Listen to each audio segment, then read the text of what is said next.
Hello and welcome to the Game Lore Archives. My name's Dan. And my name's Joe. And today we'll be discussing the origins of the two classes, Paladins and Crusaders. And I believe that the Crusaders is your main class, isn't it? Yes, absolutely. Bombardment horse person with illusionary boots. Yeah, that thing's great fun. Nice. So both of these factions are heavily intertwined with the Zakarum faith. So do make sure that you watch that episode first. Just to make this one have a bit more context.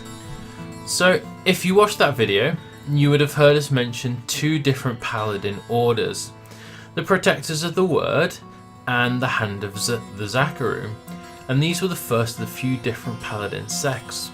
Each order differs from one another with various goals and homes. The Protectors of the Word were the very first paladin order. And the Protectors of the Word were trained by the Zakarum faith so they could protect the Zakarum priests, so they could travel to the west and spread the word of the faith in safety. The Protectors of the Word were largely picked from working class and turned out to be incredibly successful. Their strength and training were admired and were inspiring to the other working class citizens. Once the priests had finished their mission and spread the word of the church, the Protectors of the Word disbanded and swiftly vanished from the limelight. Around 150 years later, the Zakarum Church begins training a second order of paladins, this time called the Hand of the Zakarum. The Hand of the Zakarum were trained while Mephisto's corruption ran rampant through the church, and this order heavily reflects this change. Instead of defending priests so they could bring the word of light, these paladins spread throughout Sanctuary to spread the word of the church themselves, killing anyone who wouldn't listen, classing them as corrupted. Which is a little ironic. Luckily, this irony wasn't completely lost on all the paladins, and many members of the Hand of the Zakarum realised that this holy crusade was wrong on every level, regardless if the high priest of their religion had planned and sanctioned the crusade. So they separated themselves from the Hand of Zakarum and banded together, forming the Order of Paladins. They pledged to protect the innocent and fight demons physically. Obviously, these three versions of paladins are all very different. However, they all share a devotion to the teachings of Akarat and the Zakarum faith. They maintain strict, structured lives and are well trained in swords, shields, and holy magics. They frequently use their magic to bless themselves and allies, which further increases prowess with a blade. To become a paladin and learn to wield holy magic, they must sacrifice blood by covering their own weapon. And the final paladin order we'll discuss are the Knights of Westmarch. The Knights of Westmarch were founded in the city of Westmarch, which was... Drumroll, please! Yeah, surprise, surprise! And they worked in service of the crown for many years. When Mephisto's corruption of the church became evident, the local church and the knights were banned from any affairs of the state. Of course, they had not been corrupted and were eager to cut all ties to their religion's eastern counterpart, so absorbed the Order of Paladins into their ranks in the year 1285, merging with the rebels to help their image in the public eye. So, if you compile the information from the Zakarum Faith video and that you should have watched earlier with this one, you'll now have a full picture of the various Paladin orders that have been found in Sanctuary's history. Wait, what? That's it? This script is less than a page long, is there not more? Well, yeah, kinda. There isn't any more information on the Paladins themselves. However, the Crusaders' origins are heavily intertwined with the Paladins and the Zakarum faith. And the Crusaders have a lot more lore about them, as they appeared in Diablo 3. And I'm sure, as you know, through your research, every class in Diablo 3, and strangely enough 1, has quite a lot of lore. However, the characters who exclusively appear in Diablo 2 just don't have much. No. They're really not fleshed out at all. Yeah, not nearly as well done. So, Paladins only appear in 2, so that's all we get. That's that. But Crusaders... Around the time when the Paladin Order, the Protectors of the Word, began to travel west, a cleric of the Zakarum Church named Akan began to sense a corruption spreading through the ranks of Zakarum faith. While he didn't know that Mephisto was the source of the corruption, he did know that he would not be able to fight it alone. To combat the corruption, he began secretly searching for honourable warriors of unparalleled strength with unwavering devotion to the Zakarum faith. Akan refused to call his new recruits Paladins, as he associated the Paladins as a byproduct of the new corruption, and so founded the Crusader Order. He kept this new order completely separate and hidden from the church to prevent the corruption from spreading to them. Akan recruited 427 Crusaders in total and submitted them to rigorous training. While both Crusaders and Paladins have similar training in holy magics, the rest of the training the Paladins received largely focused on swords and shields. The Crusaders' training, on the other hand, was much more diverse. They were trained to use a multitude of weapons with incredible speed. Even more impressively, they learned to grip large two-handed weapons with one hand, which enables them to use their great shield. You see, a Crusader's shield is not just used defensively, but brandished as a secondary weapon, used to daze opponents or thrown like Captain America. And the shields are massive. Just picking them up requires extraordinary strength, so throwing them is a truly impressive feat of strength. In fact, the training is so rigorous, many Crusaders starting to show signs of their Nephilim heritage long before everyone else and his dog did. Once this training was completed, the Crusaders departed Travintial and travelled far east into the swamplands, seemingly vanishing from the face of Sanctuary. Akan, however, didn't join them.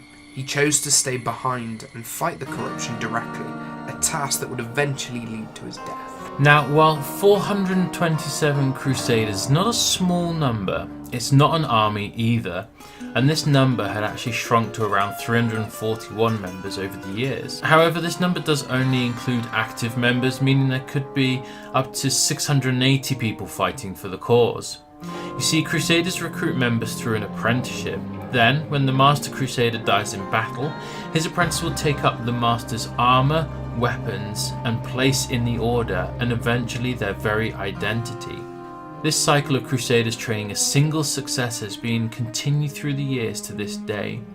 The apprentices are usually chosen from the local population and are picked with many things in mind, including the strength of their inner light and their affinity of accurate teachings.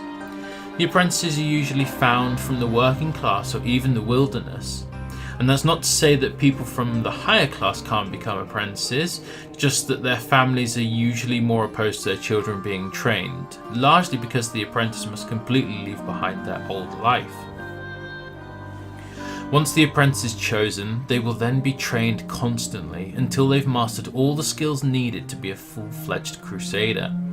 However, they will only achieve the rank of full member once they take their master's place, meaning while their master lives, they cannot fully join the order.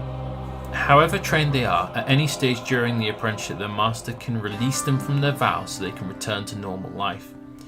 Because of this cycle, a Crusader's armour is frequently changed and refitted once its ownership is changed, and it is a crime for any non-Crusader to wear the Order's armour. If a member of the Order finds anyone doing so, they are duty-bound to kill them. Obviously, due to their dangerous line of work, sometimes a Crusader dies without choosing a successor, and if this happens, the Crusader's name is stricken from the Order's records. This has happened a few times throughout history, which has led to the Order's numbers dropping from 427 to 341 current active members.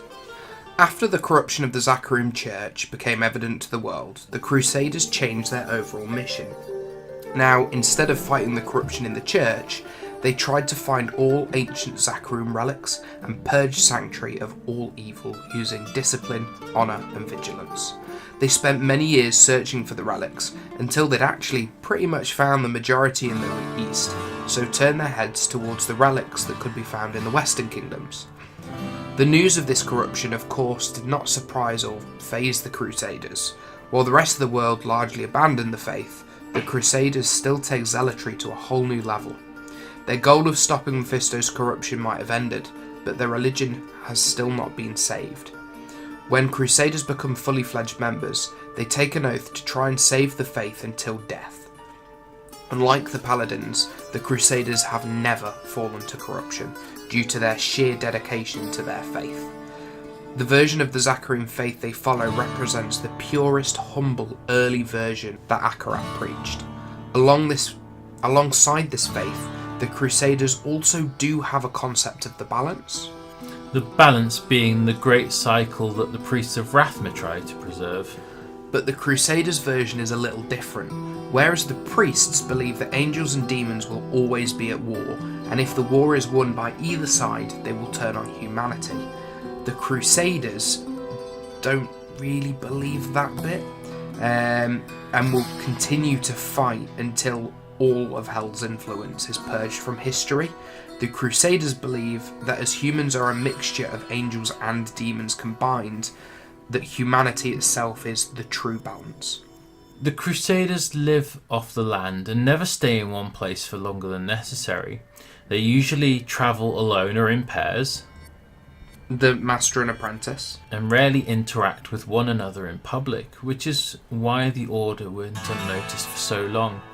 Usually if two Crusaders encounter each other by chance, they will communicate using secret symbols and hand gestures. All of this makes the Order sound like it operates in secret, but this couldn't be more wrong. Crusaders make no effort to disguise their presence and will openly talk to anyone who asks about their current mission. In fact, they're surprisingly chatty about nearly everything, as they've been training and fighting for so long that most Crusaders are not fazed by anything and take little seriously apart from their religion and crusade. And that's actually everything we've got on Paladins and Crusaders. So I really hope you enjoyed the episode. If you learned something new, maybe give it a like, and if you really liked it, subscribe to the channel. We put up new videos about once a week, and we will see you soon.